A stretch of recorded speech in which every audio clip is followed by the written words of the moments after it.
agora a gente vai falar de um tema que a gente não gosta muito. Pouca coisa, né? Que é dissecção endoscópica de submucosa. Famosa ISD. ISD. ISD. Vamos começar do começo? Sempre e aqui a gente vai importante. falar para quem? Para o gastroenterologista e para o endoscopista. Isso. Também, os dois. Então vamos começar. O que é ISD, Vi? Que é uma terapia que hoje em dia está sempre... Tá em alta, né? Tá no hype. Tá no hype. Vamos ser jovem. Tá no hype. É. Então, o que é ISD? A gente gosta de dizer, né, que a endoscopia é uma especialidade que está em franca expansão e nós todos estamos vivendo essa expansão endoscópica. Então, a gente tem várias formas de ressecção de lesão. A endoscopia ela é diagnóstica e terapêutica, cada vez mais terapêutica. Então, nós temos várias opções, várias modalidades de ressecção endoscópica de lesão. E aí, polipectomia, mucosectomia, frio a quente, piscimio em bloco e agora, em última análise, a dissecção endoscópica de submucosa e até a dissecção de espessura total. Então, a gente está caminhando, né? O que é a dissecção? É você poder ressecar virtualmente uma lesão de qualquer tamanho, ressecar em bloco por endoscopia. Então, é uma técnica, a gente gosta de dizer que é uma cirurgia endoscópica. Isso é importante. Isso é importante. Importante. Tanto o paciente quanto a gente tem que incorporar e quanto quem está em torno do caso, médico assistente, a equipe que vai dar suporte no hospital onde você está fazendo o procedimento, tem que entender que isso é um procedimento cirúrgico. Então, o ISD, ele é uma intervenção cirúrgica feita por endoscopia, né? Isso faz muita diferença. Esse paciente, ele vai ter uma abordagem muito voltada para isso, né? Só que para a gente selecionar o paciente, quando a gente está recebendo, às vezes a gente faz o exame ali e encontra uma lesão um pouco maior, né?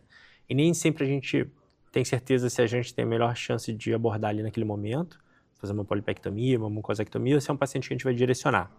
Então, acho que é muito importante, agora que a gente deu essa introdução do que é a técnica, a gente passar algumas ideias assim. Encontrei uma lesão.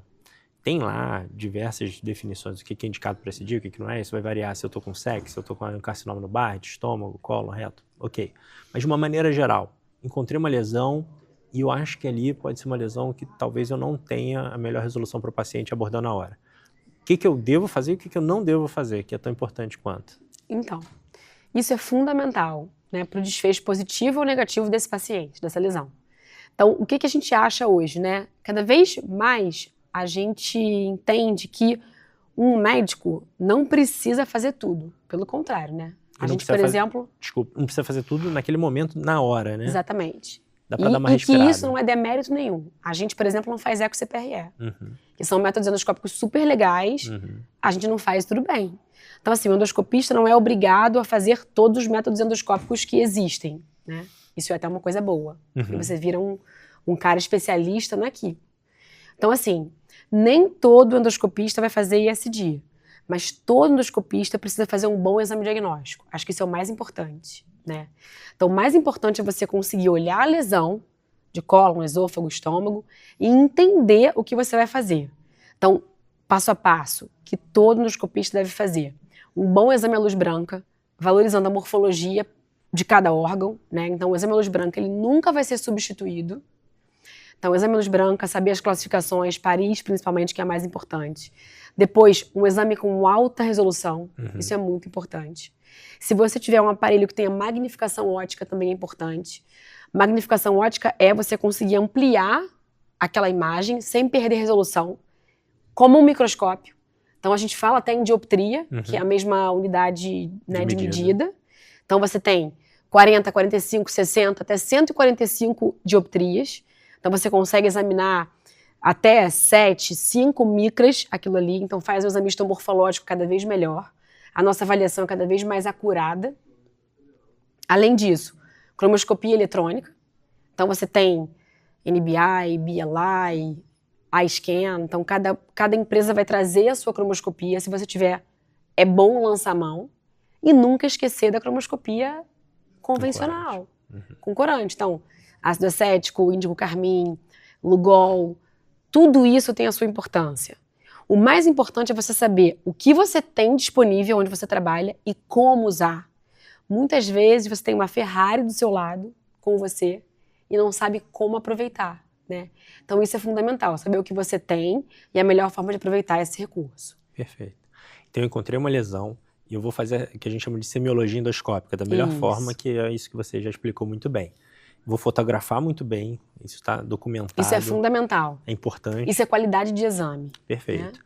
E aí eu estudei a lesão da melhor maneira que eu pude, faz parte ter dúvida, a gente troca com um colega, a gente manda para expert, a gente aprende junto, isso é normal. Normal. E aí eu tenho que ter um entendimento que é o seguinte, a minha semiologia endoscópica é o melhor método para avaliar aquela lesão, no sentido de que se ela é uma lesão precoce, se ela tem possivelmente invasão profunda, chance de metástase linfonodal. A ressonância não vai substituir isso, a ecoendoscopia não vai substituir isso. Então, a melhor arma que a gente tem para indicar, seja fazer uma mucosectomia episimil, que pode estar muito bem, dependendo do tipo da lesão. Ainda tem seu papel. Tem muito papel. Ou não, eu vou fazer uma ISD, ou vai ser um caso que a gente não vai resolver. Isso. Então, a semiologia endoscópica, para quem quer fazer ISD, e para todo mundo de uma maneira geral, é uma coisa super importante. 10. Olhei ali. Fazer biópsia é um pecado? Não. Quem vai receber para fazer essa ISD vai me xingar? Posso fazer? Não posso? O que você fala sobre isso? O que eu acho, assim? No mundo ideal, a gente sabe que a gente vê uma lesão de cólon, por exemplo. Você vê aquela LST grande, né, granular mista. Muitas vezes, na teoria, você nem precisa biopsiar, que não precisa sair. Né? E você consegue, com uma acurácia bem alta, definir se aquilo vai sair por endoscopia ou não. Mas na nossa vida real, ainda é importante, ter documentada a histopatologia daquilo. Tem um respaldo nisso, né? Tem um respaldo, exatamente. Então não é nenhum pecado você fazer uma biópsia ou duas da área que você acha que está mais comprometida. Se for uma granular mista do componente céssio mais exuberante, isso não vai atrapalhar a tua dissecção. Exato. Cuidado maior a gente tem que ter no esôfago e no estômago, eu acho, né? Em que você tem lesões que têm um componente céssio muitas vezes menos prevalente e é preciso ter cuidado para você biopsiar. Então tem que ter muito critério, ter muito racional para você conseguir biopsiar, né? Porque isso pode atrapalhar a dissecção. Pode atrapalhar. Então, as lesões que a superfície estão, em tese, mais perto da submucosa, são aquelas planas, plano elevadas, ou principalmente as deprimidas, elas tendem a gerar mais fibrose, muito mais fibrose. Aquelas que têm um componente mais polipóide, que se afasta da submucosa, a chance de você atrapalhar é muito pequena. Mas, via de regra de biopsia, não muito, 2, 3, e aquilo que você falou, bem direcionado com a sua semiologia, para documentar, respaldar e tudo mais. Perfeito. Então, vai fazer ali pequenas biópsias, documentou. E muitas vezes, principalmente cólon, a gente vai fazer a tatuagem. A gente recebe paciente para ISD e isso é um dilema, né? O que não pode fazer quando vai tatuar? Pode tatuar? Pode. Mas Fala. A tatuagem na lesão atrapalha muito a dissecção. Né? Muito, né? Muito. O nanquim ele tem uma grande afinidade pela submucosa, mas não tem pela muscular. Então, o nosso espaço é o espaço submucoso, é o terceiro espaço. Então, você vê um espaço preto, você não consegue enxergar, está no escuro. Imagina você num quarto preto. Você não vê vaso, você não vê plano. Quando você vê, você já está perfurando a muscular. Que a muscular não tem afinidade pelo nanquim, então ela vai estar sempre branquinha. Mas quando você viu, você já está cruzando ela. É igual o piloto de avião que está à noite sem instrumento. Exatamente. Só no visual. Difícil. Então, se você tivesse que tatuar uma lesão, como você faria? Então, vou tatuar a lesão jamais contralateral, adjacente, nada disso, tá? A gente vai dar uma distância. Essa distância é variável. Eu, particularmente, gosto de dar de 3 a 5 centímetros, porque a bolha que a gente faz com o nanquim, ela vai espalhar. E aí ela pode chegar até a lesão. Geralmente, 3, 5 centímetros, você está muito seguro, tá? E tomar cuidado quando for tatuar reto, porque às vezes você atrapalha, porque no reto aquilo vai espalhar e vai atrapalhar, eventualmente, uma abordagem cirúrgica, a tatuagem não fica legal, geralmente não precisa. Então, nunca tatuar perto da lesão, dá uma distanciazinha e cuidado com o reto, a não ser que o cirurgião, o médico assistente insista ali, acho que vai ser bom, a gente está aqui para cooperar, mas via de regra não. Não exagerar em biópsia, não tatuar em cima, caracterizar bem a lesão. Fiz isso, já meio caminho andado. Perfeito. Né? Agora, olha só, eu sou endoscopista e eu quero começar a aprender ISD. Né? Antes de começar a aprender ISD, o que eu tenho que ter de bagagem? Muita terapêutica. Primeiro que todo endoscopista precisa ter, ainda que você não seja um endoscopista intervencionista. Diagnóstico. A gente hoje está avançando na terapêutica, mas a gente está avançando muito no diagnóstico também. Então a gente falou aqui de um monte de recurso de imagem. Alta definição, magnificação, cromoscopia eletrônica, virtual. Tem gente que não sabe nem o que significa, qual é a diferença entre uma magnificação eletrônica de uma ótica, por exemplo. Então, primeira coisa, dedicação à imagem. Segundo passo, a gente vai nos nossos degraus, né?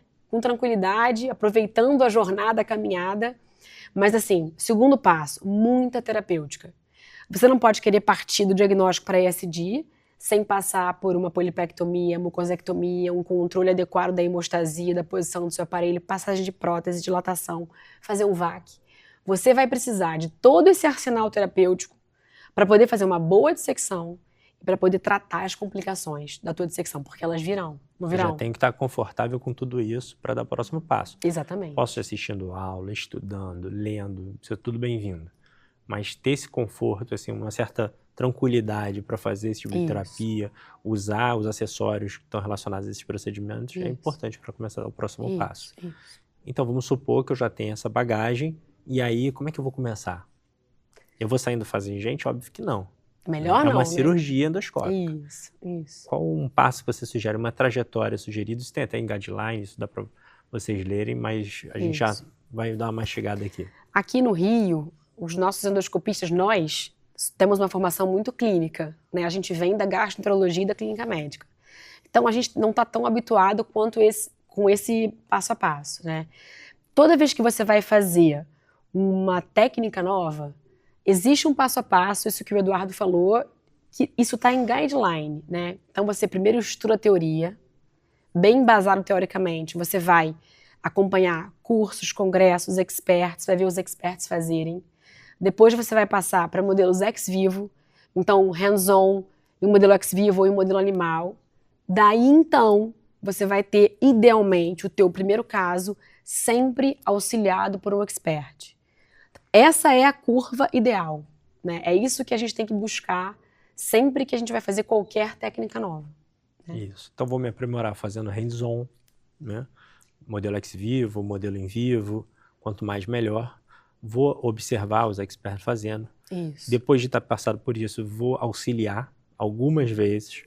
E aí começam com casos mais fáceis. Idealmente começar por estômago, em topografias não muito desafiadoras. Reto também é uma topografia boa para começar. E aí vai se aprimorando e é sempre fundamental para quem já está numa fase de começar a fazer os primeiros casos, você planilhar. Isso é importante, porque a gente tem que ser a nossa principal autocrítica. Auditor, a gente tem que se auditar.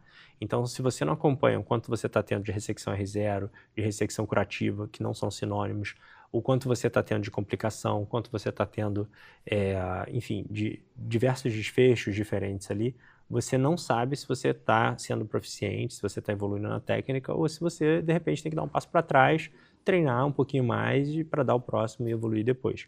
Então, essa palavra-chave que você me lembrou aqui, se auditar, né? E isso é fundamental. Fundamental. Depois que você se torna um expert, é importante também continuar tendo um número X de casos todo ano. Para você se manter expert nessa curva, né? Perfeito. Então, tudo isso é importante. E documentar isso é fundamental. Para você entender onde você está, né, nessa dinâmica. Eu já ouvi falar um pouco que você ficar contando, planilhando, um pouco de vaidade que você está contando ali. Esquece isso. Esquece isso. Você tem que, da mesma forma que você tem que saber sua taxa de detecção de adenoma, você tem que saber como é que você está performando, senão você não melhora nunca. Isso. Então isso é importante. Vou só fazer o último comentário sobre vaidade, que acho que é uma coisa importante. A gente tem sempre que controlar isso, cuidar disso, e entender que, assim, não fazer um método não é nenhum demérito, né? De novo, assim, não tem nenhum problema quando você olha uma lesão, identifica, diagnostica de uma forma muito acurada, e você não faz a dissecção e encaminha para alguém que faz. Da mesma forma que a gente olha uma lesão subepitelial, não tem certeza do que é, e encaminha para alguém que faz eco muito bem, ou que tem um paciente que a gente está acompanhando que tem uma coledocolitíase, não faz CPRE, e vai lá e encaminha para alguém que faça. Isso não é demérito. É importante, então, ter sempre humildade e entender até onde você vai e quando você precisa encaminhar para um cara que é especialista. E parece um baita clichê, mas é pura verdade, que na SD está sempre aprendendo, né? Isso, sempre. Então, você tem que realmente trabalhar essa humildade, porque tem que saber até onde você pode, quando que você tem que pedir ajuda, quando que você vai encaminhar para alguém que já tem uma proficiência maior. Ir devagar e aproveitar o caminho, né? Isso. Que é bacana, né? Muito legal. E para fechar, como ensinamento mais importante é ter amigos. Isso é importante. Caminhe junto. né? Assim, o caminho sozinho é muito mais triste, muito mais difícil. Quando você tem vários amigos que caminham com você para aprender junto, para sofrer junto, para conquistar as coisas juntos, é muito mais legal. A gente deu sorte, né? Juntou um grupão Demos legal, sorte. né? Isso. Isso aí. Então é isso, gente. Tomara que vocês tenham gostado.